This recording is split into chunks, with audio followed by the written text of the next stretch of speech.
ሰላም ጤና ይስጥልን። የተወደዳችሁና የተከበራችሁ የቻናላችን ተከታታዮች እንደምን አላችሁ? የጥር 19 2018 ዕለታዊ ማህበራዊና ኢኮኖሚያዊ ትኩስ መረጃዎችን ነው ይዤላችሁ የቀረብኩት። በተለይ ለኢትዮጵያ ንግድ ባንክ ደንበኞች በሀገር ውስጥም በውጭም ለምትገኙ የኢትዮጵያ ንግድ ባንክ አካውንትን ከፍታችሁ ገንዘብ ያስቀመጣችሁ እጅግ አነጋጋሪ የተባለና በታሪክ ለመጀመሪያ ጊዜ እንግዲህ የኢትዮጵያ ንግድ ባንክ ታሪክ መስራቱ በዚህ ሰዓት አዲስ መግለጫ ወጥቷል። ይህንን በተመለከተ ሙሉ ዝርዝር መግለጫውን እንግዲህ ወደ እናንተ ይዘናል። እንዲሁም በዛሬው ዕለት ያለው ዕለታዊና ወቅታዊ የምንዛሬ ዋጋ በባንኮችና በጥቁር ገበያ መካከል ያለው ሰፊ ልዩነት ጠቧል። በዚህም እንግዲህ የኢትዮጵያ ንግድ ባንክ አንድ የአሜሪካ ዶላርን ወደ 165 ብር አካባቢ ማድረሱ በብዙዎቻችሁ እንግዲህ ተጠቃሚ እንድትሆኑ ይህንንም መረጃ አካተናል።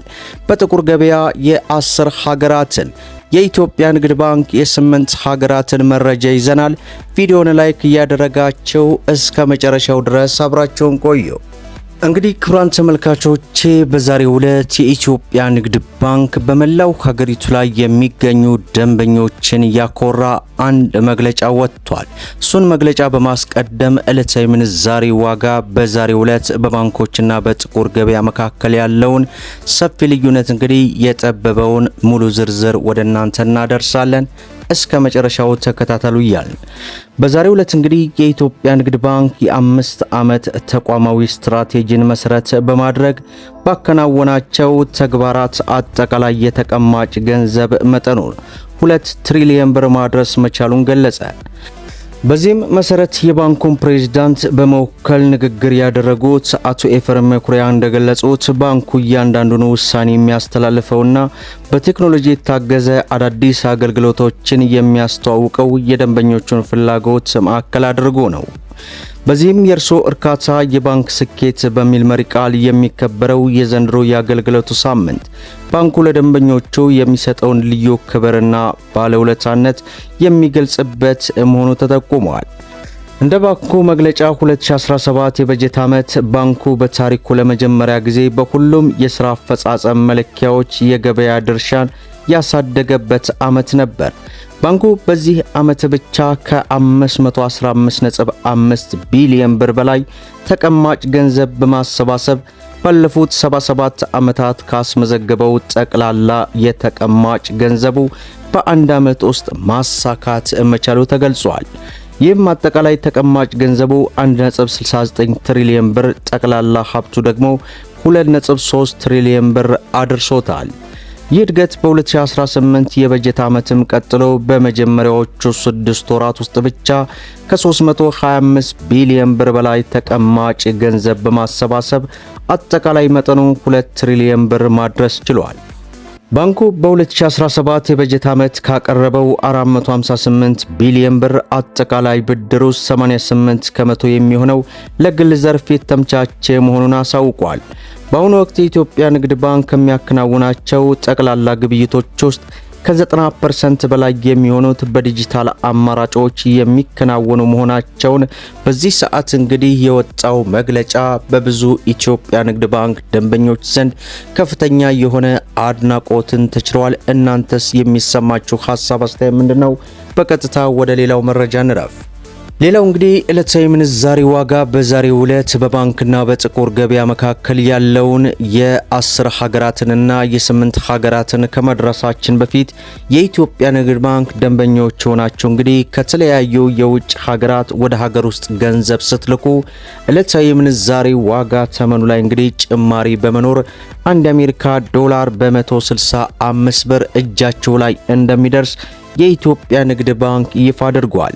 ይህም እንግዲህ ከውጭ ሀገራት በኢትዮ ዳይሬክት እንዲሁም ካሽጎ፣ ፋስት ፔይ የገንዘብ መላኪያ መተግበሪያ እንዲሁም ከባንክ ጋር በሚሰሩ ዓለም አቀፍ የሐዋላ አስተላላፊ በኩል ገንዘቡ በዕለታዊ ውጭ ምንዛሬ መሸጫ ተመን ላይ ጭማሪ ማድረጉን እንግዲህ ከኢትዮጵያ ንግድ ባንክ ያገኘነው መረጃ ያመለክታል።